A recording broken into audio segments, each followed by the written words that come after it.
Hai Rocky Gerung, kau tidak pantas tinggal di Indonesia karena kau telah menghina simbol negara Republik Indonesia.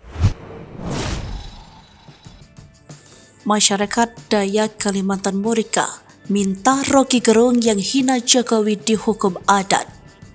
Viralnya video Rocky Gerung yang berstatement dan diduga melakukan penghinaan kepada Presiden Jokowi dan proyek IKN di Pulau Kalimantan terus mendapat kecaman dari berbagai pihak. Banyak pihak yang merasa sakit hati atas pernyataan Rocky Gerung tersebut dan kali ini datang dari organisasi masyarakat Dayak di Kalimantan. Mereka dengan tegas menyatakan keinginan agar Rocky Gerung harus diadili dengan hukuman adat Dayak yang berlaku. Penegasan organisasi masyarakat Dayak ini dapat dilihat dari unggahan akun TikTok @yohanesli Selasa 1 Agustus 2023. Ada beberapa orang yang merupakan perwakilan dari organisasi masyarakat Dayak seperti Sekum Balai Adat Dayak Kalbar Yohanes Supriyadi, Ketum Balai Adat Dayak Kalbar Hadidi, Ketua Sekber Sekda Kalbar Yohanes Pangsuka, Ketum Pusaka Borneo Yohanes Iwan, dan Moreng Kalbar Martinus Asep. Mereka menyatakan rasa keberatan terhadap ucapan Rocky Gerung yang menurut mereka menghina Joko Widodo dan Pulau Kalimantan. Kau tidak pantas tinggal di Indonesia karena kau telah menghina simbol negara Republik Indonesia, yakni Presiden Anda sendiri, ujar Yohanes Pangsuka. Selanjutnya mereka serentak mengatakan inginkan Rocky Gerung mendapatkan sanksi dari hukuman adat. Lebih lanjut, Yohanes memohon dan meminta agar Polri dan Menhamkam dengan segera menangkap Rocky. Dan kami minta juga dia karena telah menghina Pulau Kalimantan.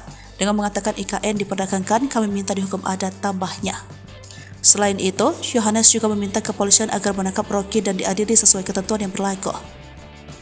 Pernyataan Rocky Gerung yang dinilai sebagai penghinaan kepada Presiden itu disampaikan saat menghadiri acara aliansi Aksi Sejuta Buruh di Bekasi pada Sabtu 29 Juli 2023. Di samping itu diketahui acara ini disebut akan menggelar aksi demonstrasi besar-besaran pada 10 Agustus 2023. Diketahui bukan hanya masyarakat Dayak, banyak para relawan Jokowi yang juga melaporkan Rocky ke polisi.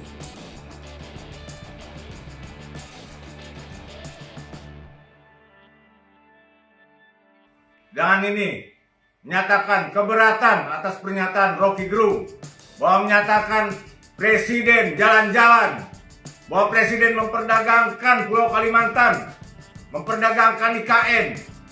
Hai Rocky Gerung, kau tidak pantas tinggal di Indonesia karena kau telah menghina simbol negara Republik Indonesia, yakni Presiden Anda sendiri. Hukum ada Rocky Gerung. Pokoknya kami mohon dan kami minta pada pemerintah, terutama Kepolisian Negara Republik Indonesia dan pada Bapak Menhamkam